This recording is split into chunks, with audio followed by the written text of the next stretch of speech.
Se non entra da prima sono dolori. La presenza agonistica di Sara Errani. C'è l'italiano storico questo incontro. Match point Nadal. Inizia il match. Federer. Hello everyone, and this is my signature welcome to this MTO podcast, and we are all for you, all from Singapore. Hello everybody. Hello. Diego's tired. We've been here for a few days and I think the jet lag is still on him, and wow, it is a long way to get here. It is a long way for a little bit of tennis.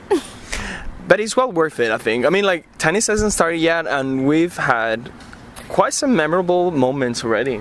Yep, I think we've had the night safari. We had the... you guys went to the draw. I was still going through, like, customs at that point. We went to Chinatown and Arab Street, haven't we? What? Yes, we have. Diego is definitely... I didn't listen to that word, so... I'm getting the feeling that Diego is tired is going to be our new hashtag for the whole week. Yeah, that's actually a great idea. Hashtag Diego is tired. And if you can spell Diego right, you win extra points for that. Talking about spelling, let's go with this. Because the first evening during the draw, after the draw, sorry, when I came back to the Starbucks, they wrote the name Diego, they wrote Drago. Well, Drago is still better than J Lion that I got instead of Giulio. I'm not even going to go to Starbucks. I don't even want to see what they come up with mine. Well, you probably have seen most of the draw ceremony. If you haven't, there are plenty pictures on all of our Twitters, apart from Ros, who wasn't here. Poor Ros.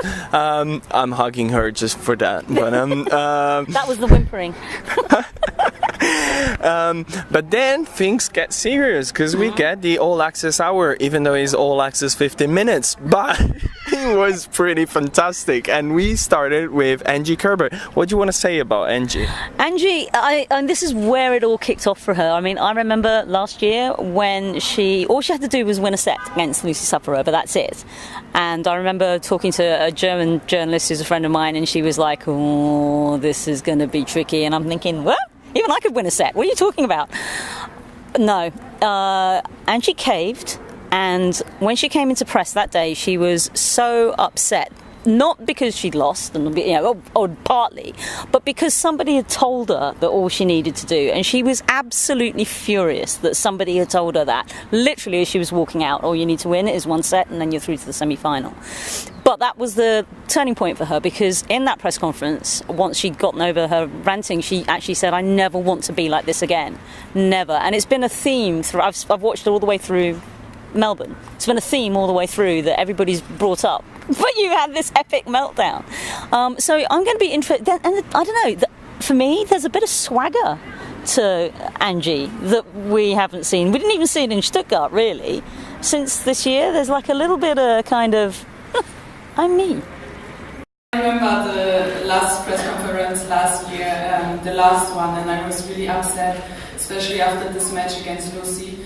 And a lot of things changed, but I think like 1 year ago, I don't know if I would be able to believe this directly after the match against Safarova, but I done it, and it's a better feeling now to sitting here than 1 year ago.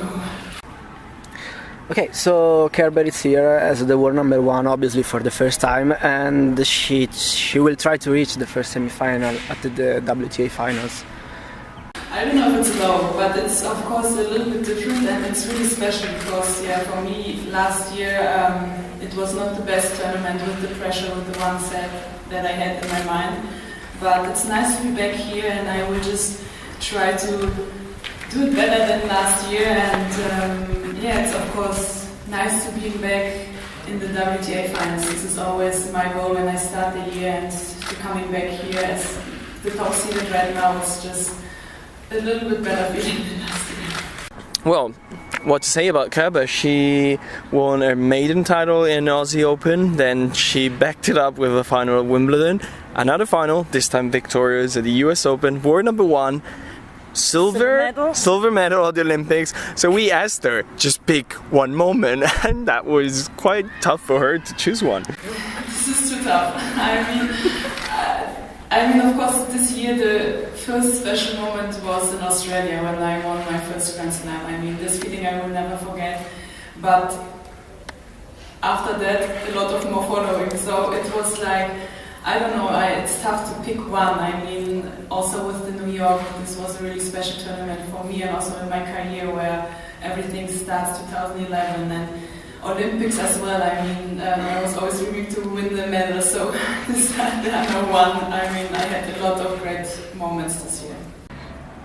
The other thing that I was interested in is I know that she's very passionate about her academy, but she doesn't really talk very much about it. So it was worth seeing what it was like. And, you know, we often say that she's very scripted with her responses, but I don't know, I felt that she really opened up, that her eyes sort of was really bright. We got a real natural answer from her. This is really a good feeling because I really love to play with kids or like also sharing with them my experience and my thoughts and everything. So I had the chance and it's always nice to playing with them, to speaking with them. They have a lot of nice questions always, and this is what I also maybe will do in the future because I really would like that a lot of more people and kids especially taking the racket because the sport is really nice and yeah, let's see, I mean, I like it. It feels good because I know how is the feeling to show up, like to looking up for your idol, and it's a good feeling to change it now and to be now an idol for a lot of kids and showing them that you can really follow your dreams and reach your dreams. So this is what's changed, and I know exactly this situation when you are the kid and you are looking up, and to being now the person where the kids are looking up. This is as well a new situation and also a new challenge for me. As we talk about the academy, the Angie Kerber Academy is in Poland. I'm not going to try and say the place because it's unpronounceable for me. But staying in Poland, we have Agnieszka Radwanska, the defending champion. And, well, is it a pressure for her to come here and have a trophy to defend?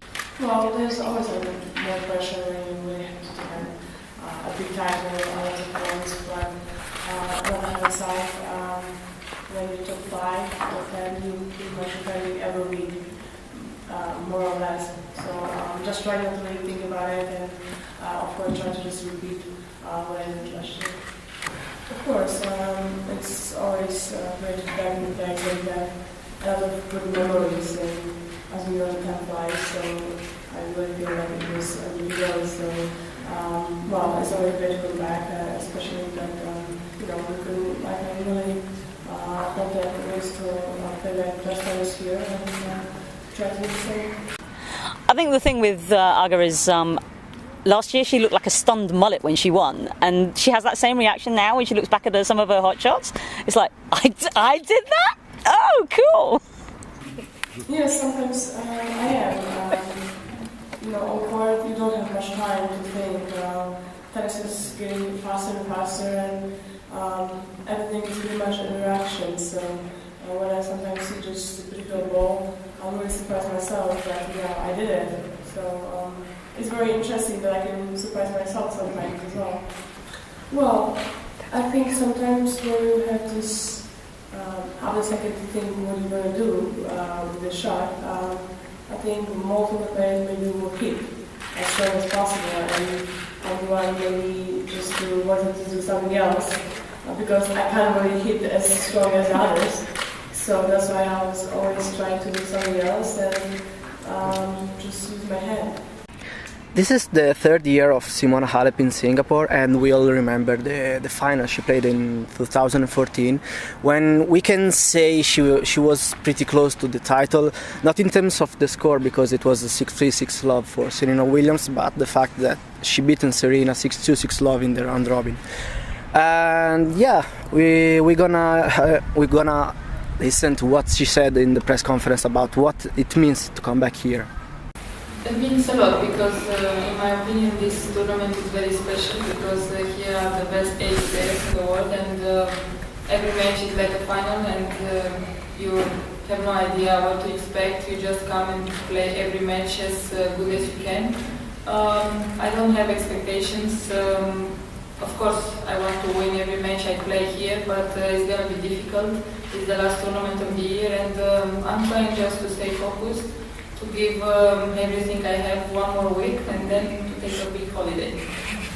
Well, sometimes they say third time lucky. Maybe it will be the third time lucky for her, but is it important to play this kind of event because it's got a different format to the others? Well, she thinks that experience can come handy at some point. Actually, every year is different, and every year you are nervous. Every year is like you are excited to be here.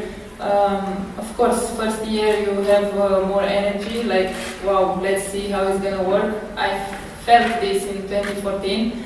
Last year I was a little bit tired. Now I'm better than last year. So every year is different, and actually when you get experience, it's easier for you to handle the situation. So I feel with more experience, and I feel better now than previous years. But also the first year is the most special one for everyone.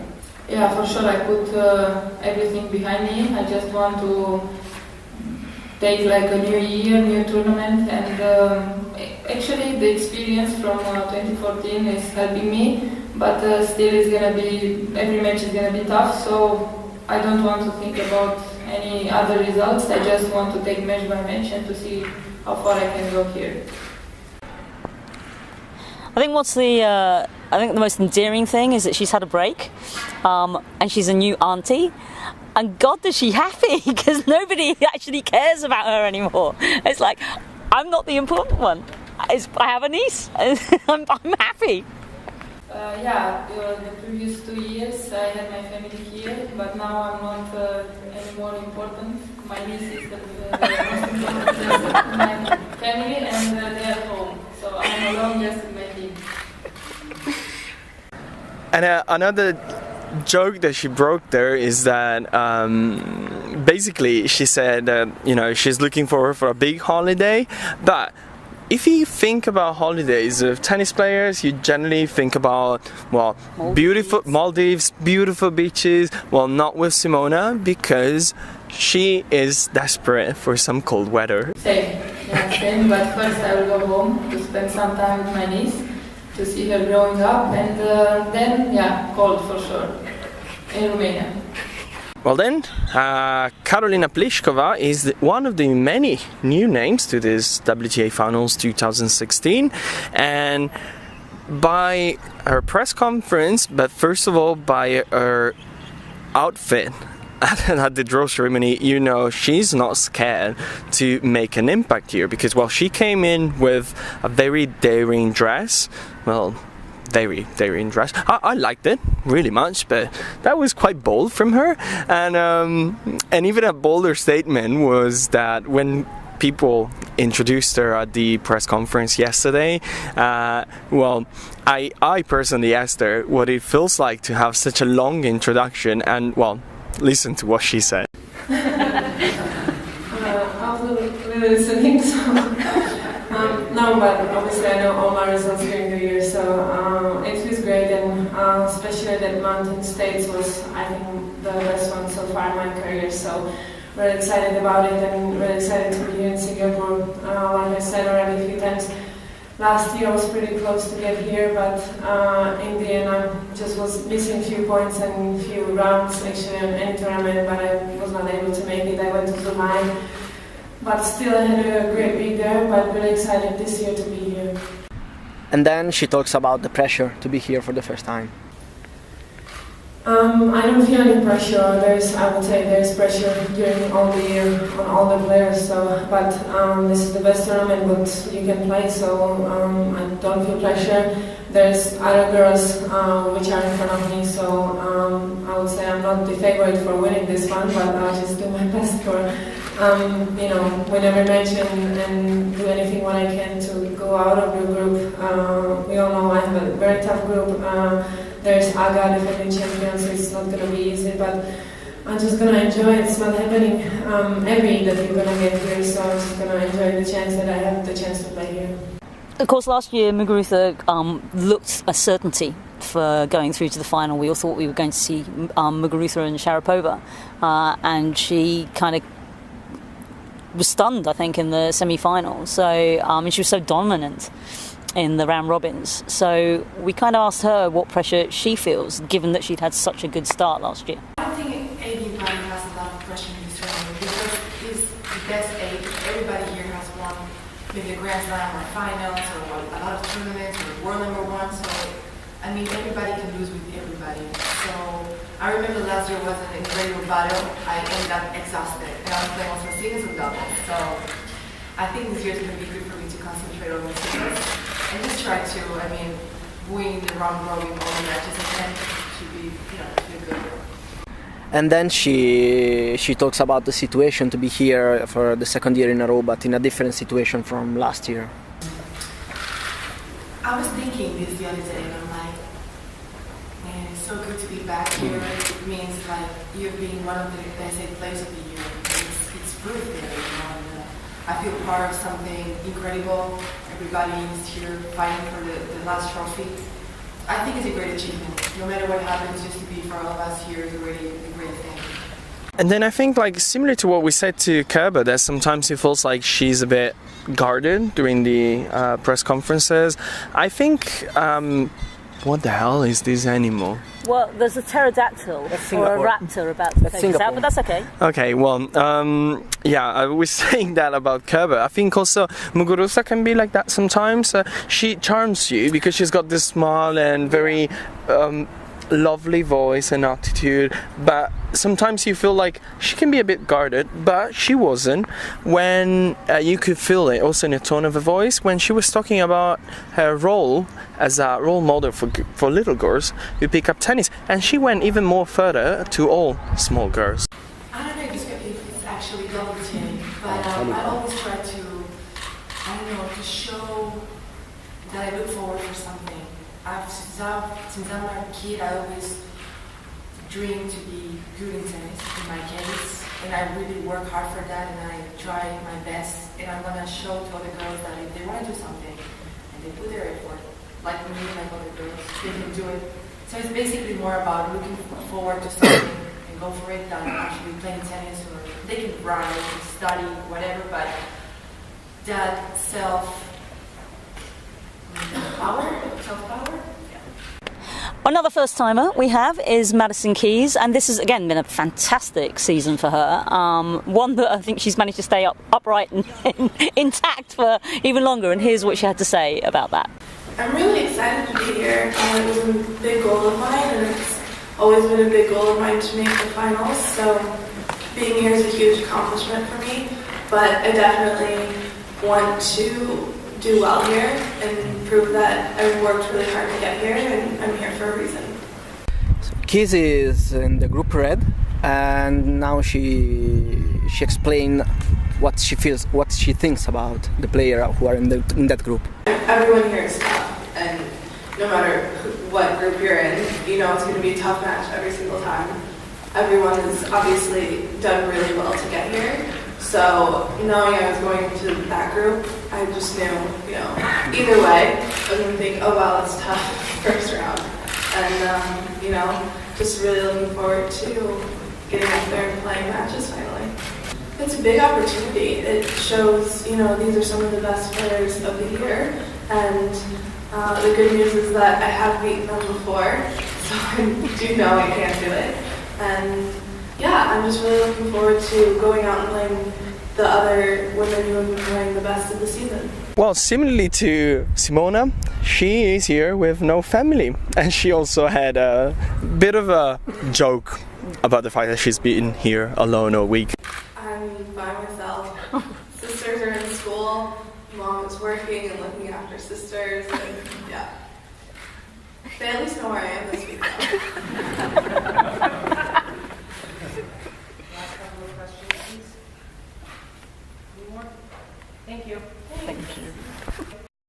Now the last person, even though she was the first one in the press room, we kept it last because, is Dominika Cibulkova, and I cannot give any better introduction than Diego. So Diego, all for you.